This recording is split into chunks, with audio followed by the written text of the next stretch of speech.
Think about the last time you truly felt energetic, not just awake, but genuinely vibrant. For many people, especially as they get older, that feeling starts to slip away so gradually that they almost forget it was ever there. The stiffness, the bloating, the constant fatigue becomes the new normal for them. What if those symptoms weren't just inevitable parts of aging? What if they were signals that your body has been sending you all along, waiting for you to listen to them? Welcome to Healthy Mind, Healthy Life.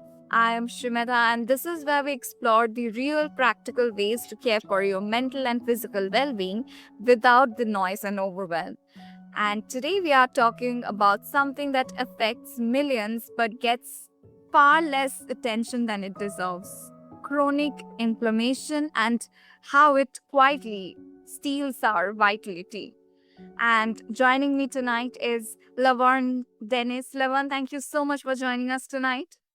You're so welcome. It's my pleasure being here.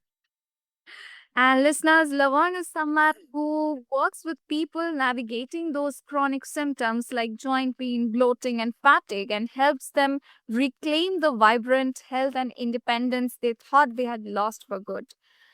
Lavern, I would like to begin with something which a lot of people assume, that when they feel tired all the time, or maybe they are dealing with achy joints, they feel like it happens to you when you hit a certain age.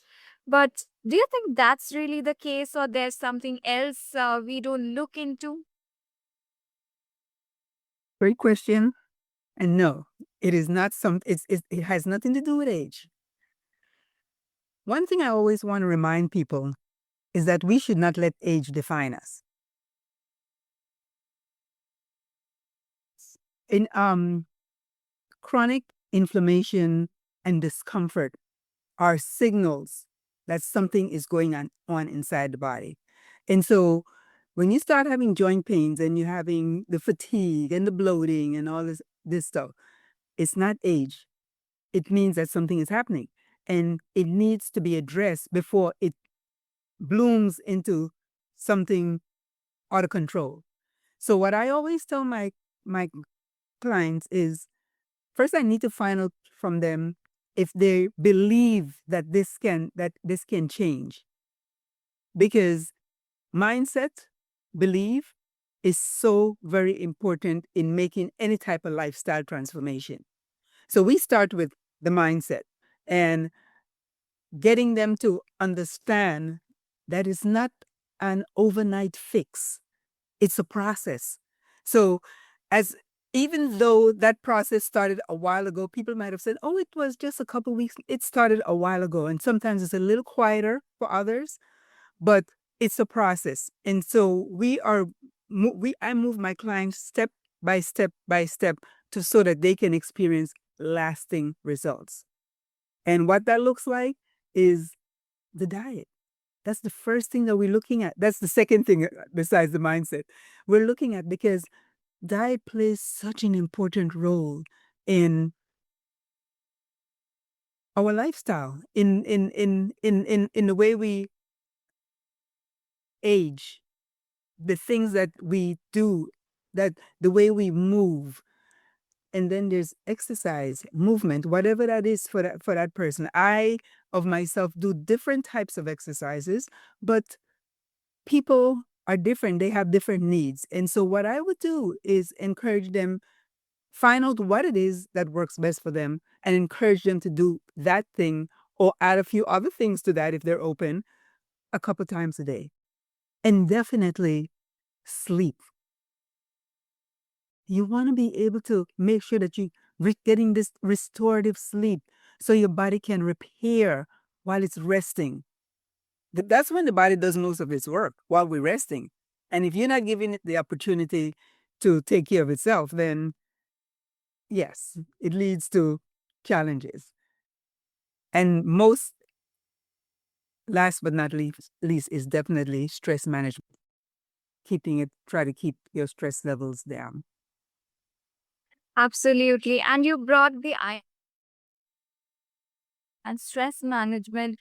But these are certain things we often don't pay much heed to, considering our present scenarios. But we are also talking about problems which we think are age related, maybe like inflammation, achy joints, etc. So, do you think these two can be interrelated? I mean, how does the one affect the other? Maybe lifestyle and all these affecting our problems like inflammation and becoming a root cause for these issues. All right. Inflammation can start with things like processed food, or I should say things like processed food and overconsumption of sugar attributes to inflammation.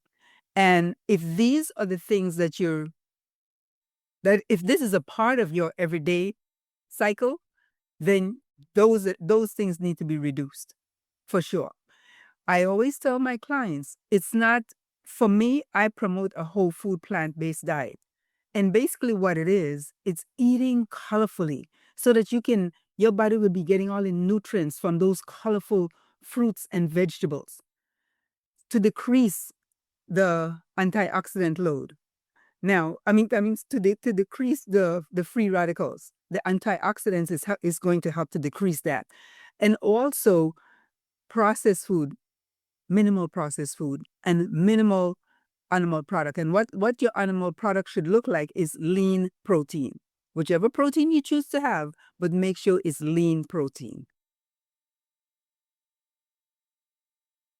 Absolutely. And, so how does this like actually show up in someone's daily life? Because oftentimes our tendency is to just push through it. So, how do you help someone recognize that it's time to pay close attention to it instead of just maybe accepting these symptoms and move on with them?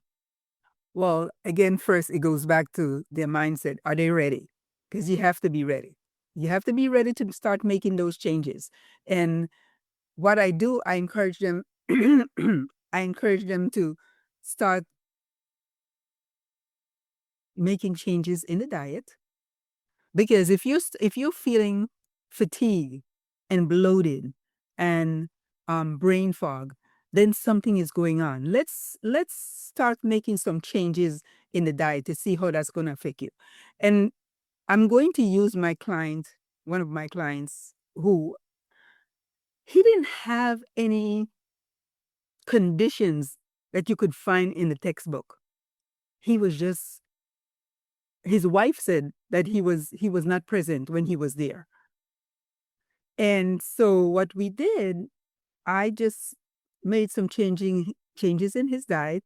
His sugar load was a little high, was a bit much, and so I helped him to decrease his sugar load. Um, start balancing his proteins and his carbs, and doing all the things to help to decrease the symptoms that he was having. And within 2 to 3 weeks, his wife started noticing a big difference in him. We didn't put him on any vitamins. We didn't put him on any, he didn't go on any medication. He just needed to make a shift. That's where it starts. People have to be ready to make that shift. So again, it's that belief and then take action, consistent action.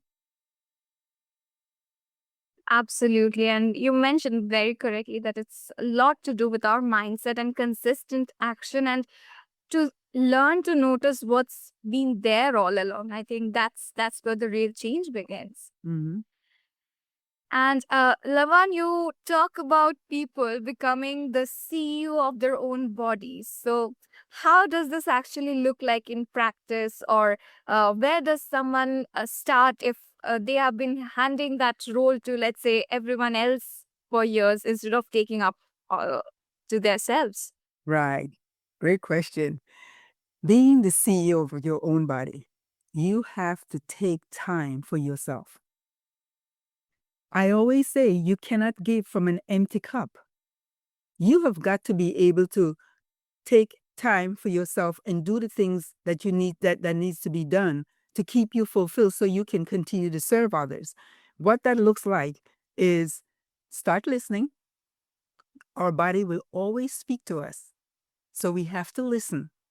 And those joint pains, the fatigue, the bloating, all that stuff, it's telling us something. So when we start listening and take action, and and don't be so ready to take action like taking a pill.